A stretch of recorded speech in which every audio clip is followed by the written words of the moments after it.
Welcome to Could It Exist in Real Life, the big screw you to kids and adults that say your favorite thing isn't real. Legend of Zelda Ocarina of Time succeeded where Link to the Past left off as becoming one of the greatest games in the history of Nintendo, and it changed the way we looked at video games. It was one of the first games for the newly made Nintendo Entertainment System 64, or N64 for short, as well as the first game ever in the series to be in 3D. It also introduced the origin of the Triforce as well as the origin of the fictional world Hyrule.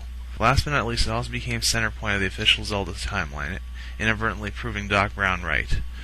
Or it just may be a fantastic coincidence.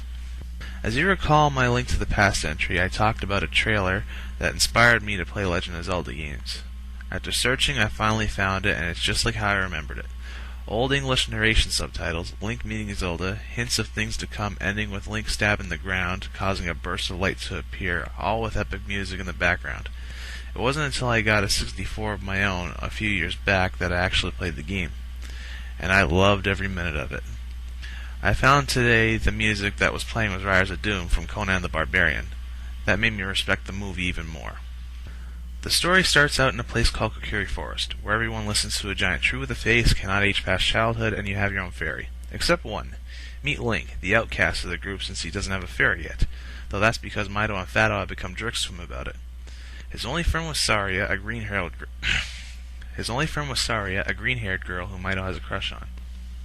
One day, the Degu tree, a spirit of the forest who takes on the form of a giant face tree, calls out Navi, the only fairy left in the forest. In case you don't remember who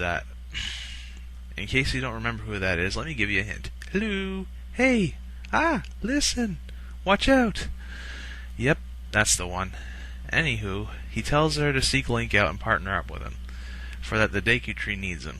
Turns out the mission killed him, and Link gets a green rock and a swift kick out of the forest by Mido. Link goes to the castle and meets some interesting people along the way. A farm girl named Malon looking for her father Talon, and an owl that keeps telling him what he already knows. Link meets Zelda, who tasks him to get the other candy-colored rocks from a volcano and the stomach of a whale, where he meets a dancing chief that would make Will Sampson look short, and a spoiled fish princess that forces him to get engaged. Link gets the stones and goes to the castle only to find Impa and Zelda running away, and Ganondorf chasing them. Zelda gives Link the final piece of the puzzle, the Ocarina of Time, so he could open the Temple of Time and retrieve the Master Sword. However, upon taking the sword, he screws up royally. Because he's a kid, he can't have access to the Triforce, so he gets frozen and aged. To make matters worse, he left the door open so Ganondorf could steal it. So now Link has to fix the damage he's done, kill Ganondorf, and save Hyrule. Wow, I think self-appointed janitor is a more appropriate name than Hero of Time. Now for the fun part. Could it exist in real life?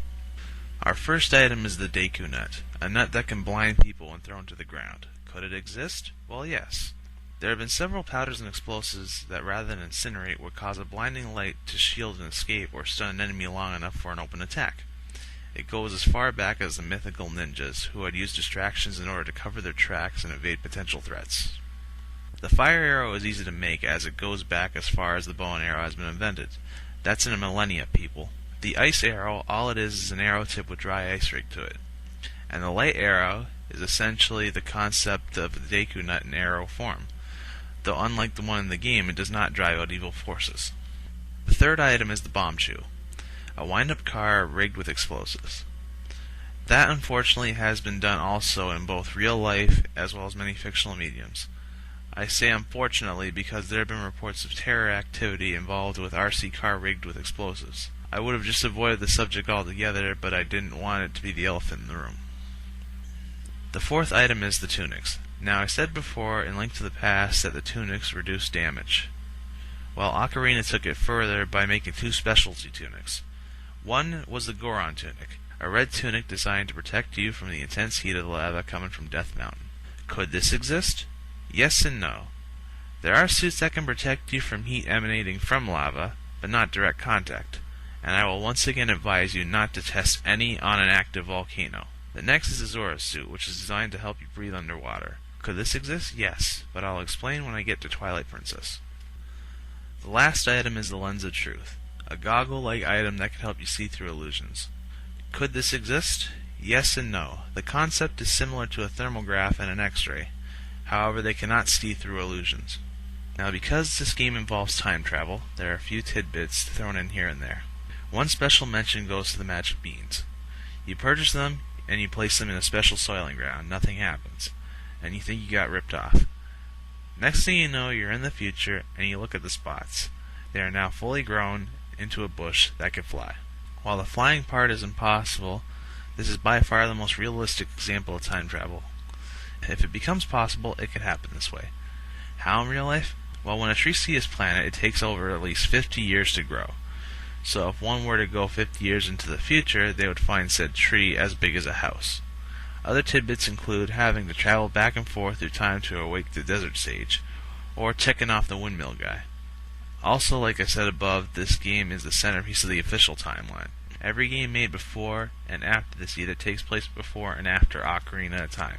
Case in point, Majora's Mask, next time. As usual, debate, argue, and let me know what I missed. Stay tuned for more.